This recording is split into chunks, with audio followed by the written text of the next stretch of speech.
Leadership and cultivating a winning culture were the hot topics at the 80th annual ABCA Baseball Convention in Dallas, Texas this past weekend. We took Keep the Line Moving on the road. It's Keep the Line Moving Coaches Week. We have José Cruz Jr. You recognize that name.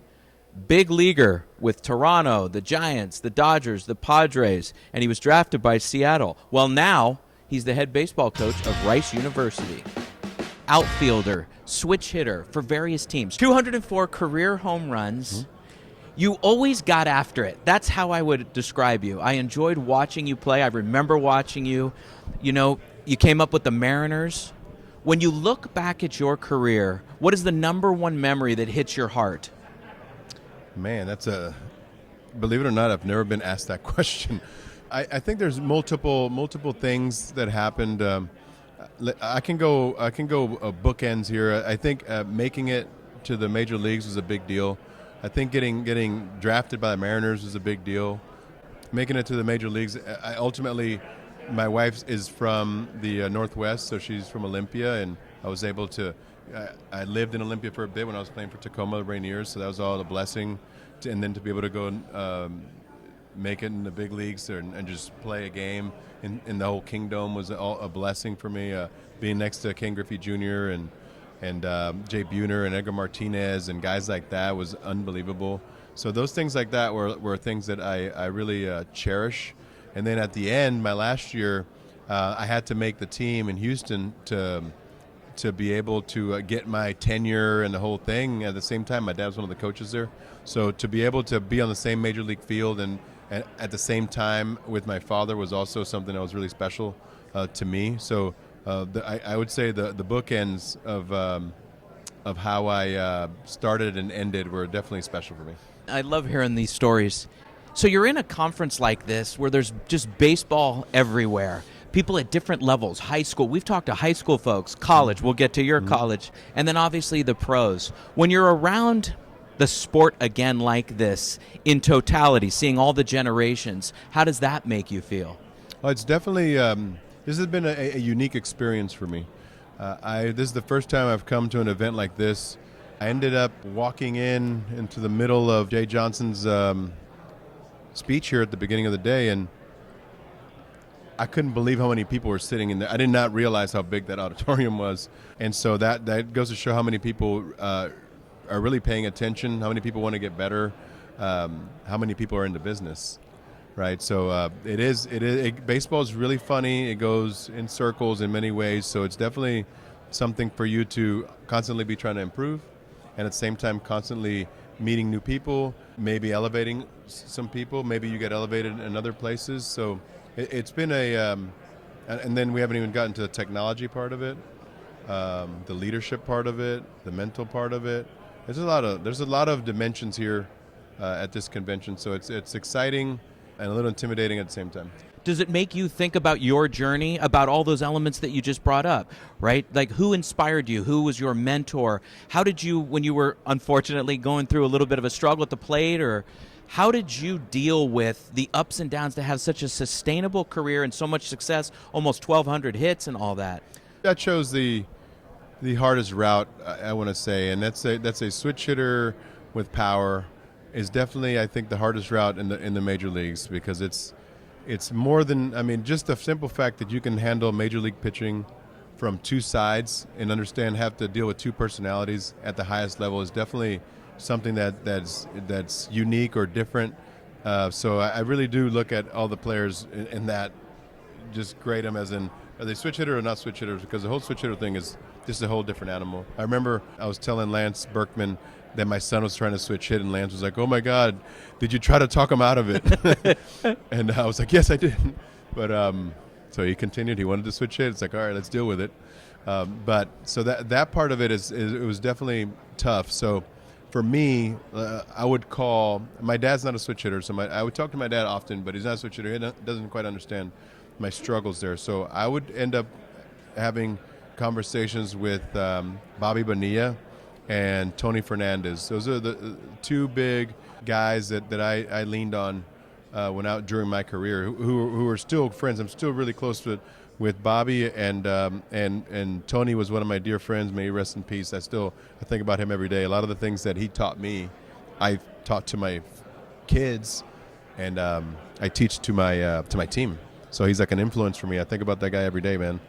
So those were guys that would really talk me into a good state of mind, understood what it was like, understood my struggles, understood how to get out of it. And they were really, really good communicators. And in a way, there was some simplicity about it. Bobby was very simple about how he went about it. He removed clutter. Tony was a little more methodical about certain things, but he was also, everything came to being clear-minded and being focused on what you wanted to do and being in position. So those guys, I would say, that answers your question, were the guys that really helped me throughout my career, really, even till this day. And you also alluded to your dad, your great father who played for the Houston Astros. Yes. Great outfielder. He knows me the best. No bigger fan of mine than my father. So, and he was the consummate professional. The high socks, the leg kick, left-handed hitter, outfielder. Tell us about the conversations you would have with him while you were playing, and how much, now that you probably look back on it, appreciated those conversations. Is that safe to say, Jose? Yeah, no, for sure. We still have them. I mean, you want to. I wish we could get a camera and have my father, my uncles. I had two other uncles that made the major leagues as well, and myself have a conversation about baseball and hitting. It would be worthy. I don't know if it would be insightful, but it would be comedy, 100% comedy. Let's do it. But it was funny. So we all have an opinion on it. But my dad was a lot of will.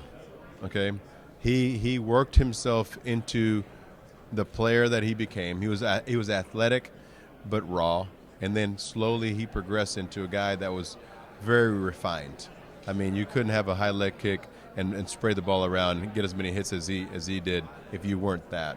But his will, I think, is what took him to the next level and got him to be, to the level of stardom that he was able to get to and really receive all the accolades that he's received for such a long time because of that will, I think, because of that mentality of I'm going to make it and I believe in myself.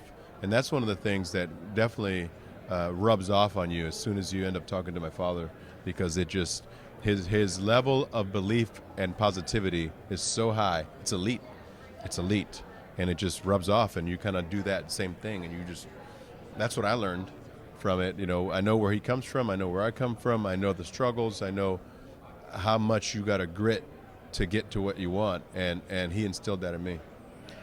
And you know what? It was evident in the way he took the field and ran the bases. Everything he did was exactly what you said. It exemplified grit.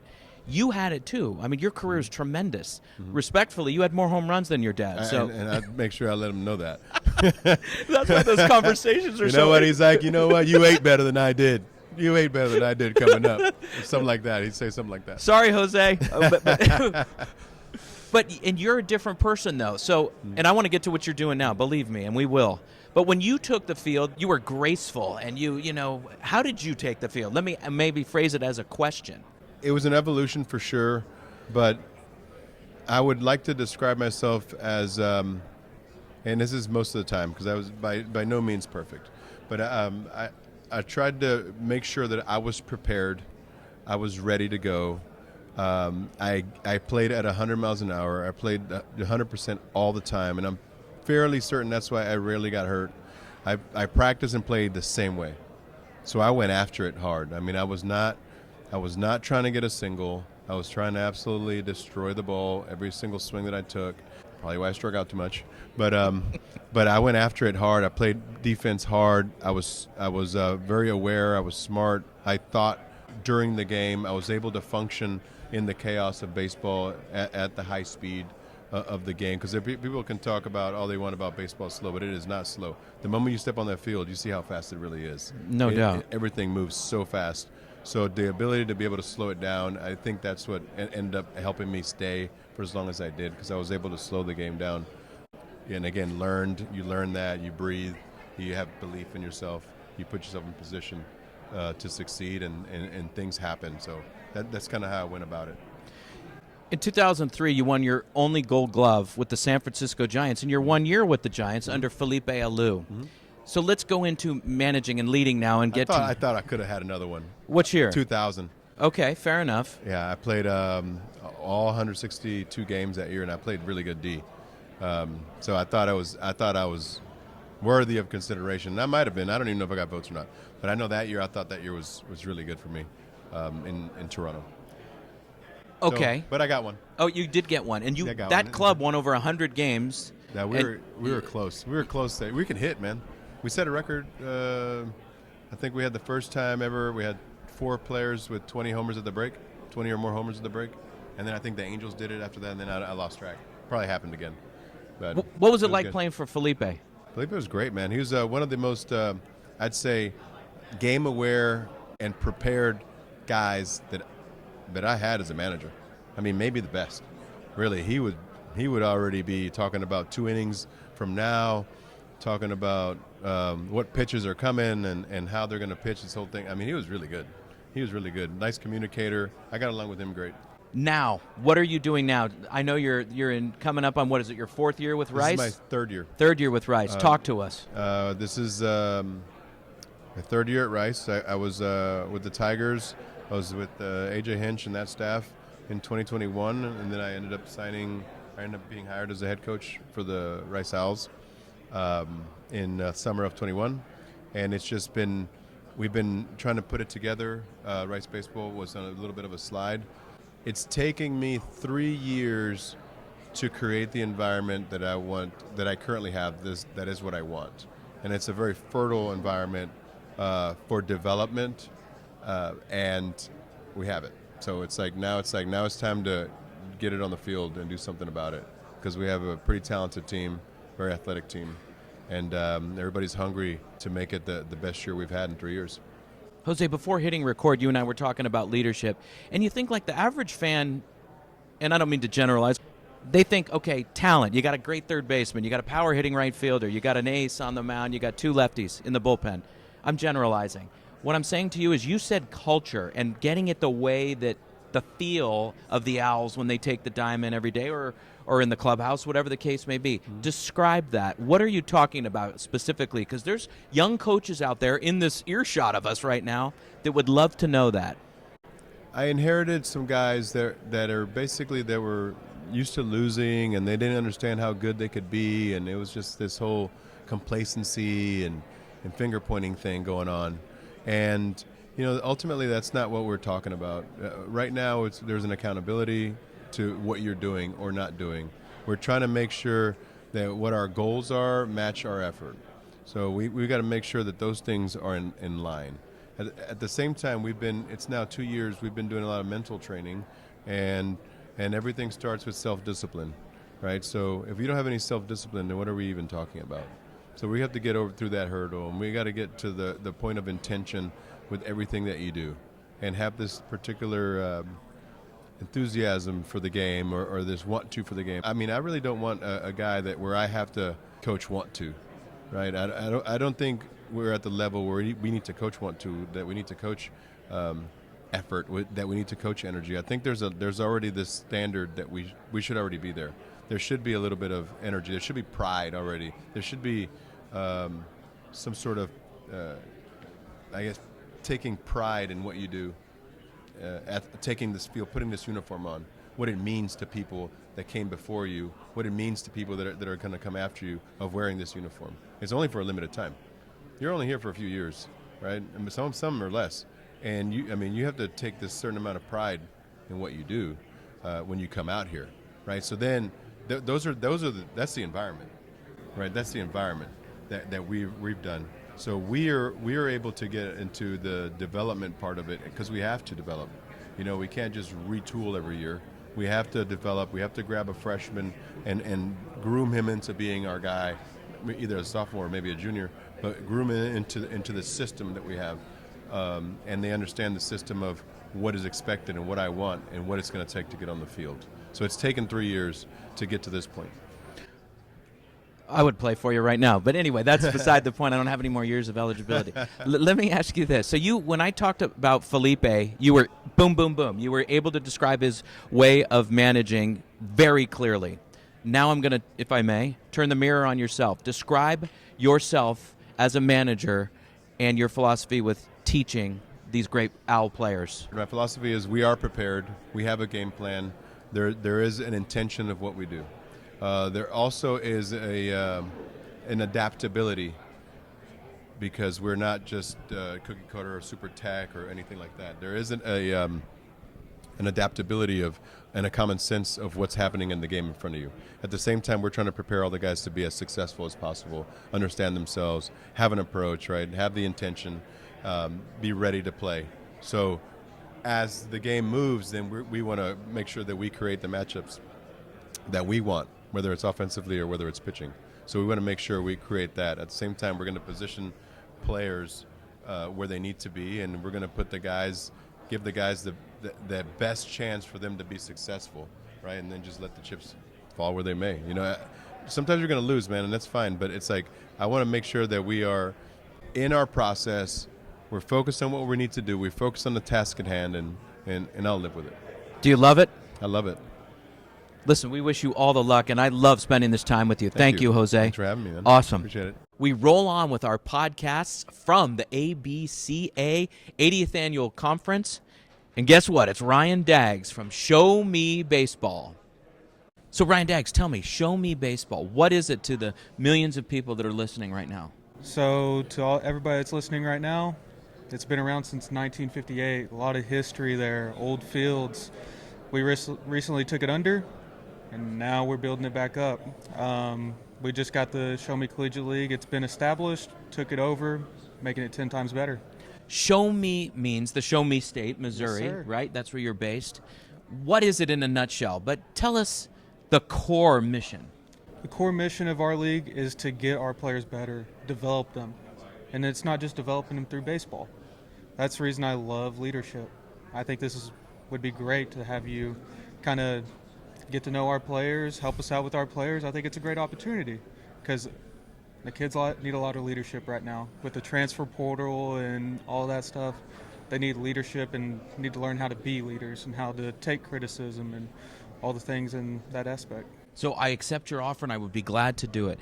But let's talk about, these are college students, athletes, that are trying to further themselves in life, not just on the field. So how do you approach them with the distractions of transfer portals and just being a collegiate athlete, which, as you know, is not easy? No, it is not easy. So we also have work opportunities. All the players that come in, they have the opportunity to work for pay, get internships done for their colleges that they are at or where they're going to be at.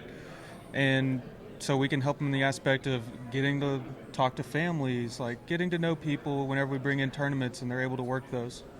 Okay, so I'm a third baseman for a West Coast college. I am interested in becoming part of the Show Me Baseball League.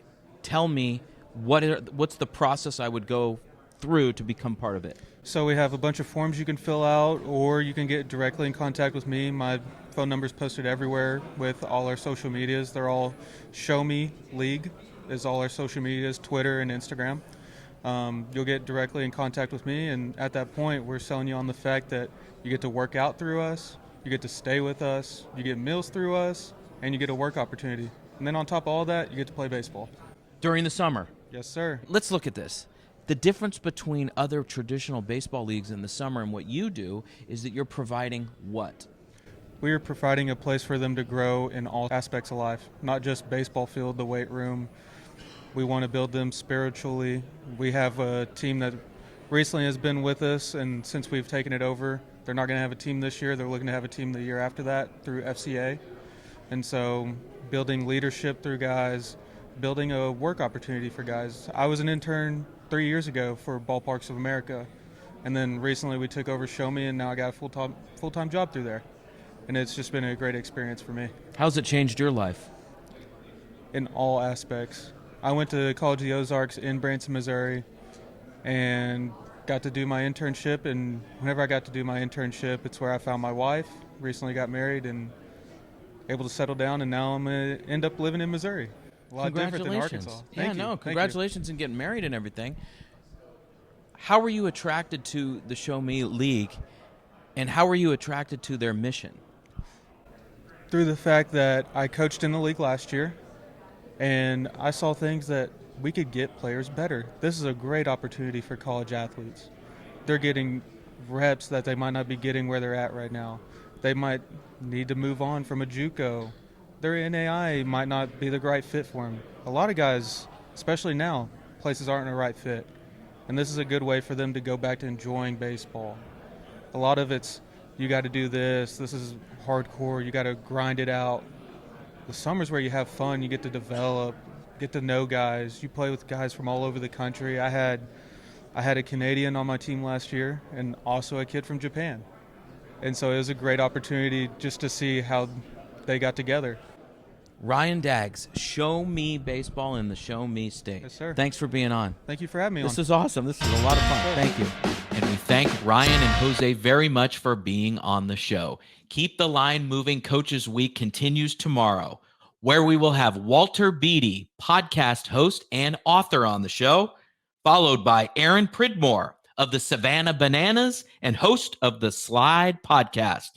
Keep the Line Moving Coaches Week rolls on. Every week, you hear guests on this podcast talk about some of their biggest leadership challenges.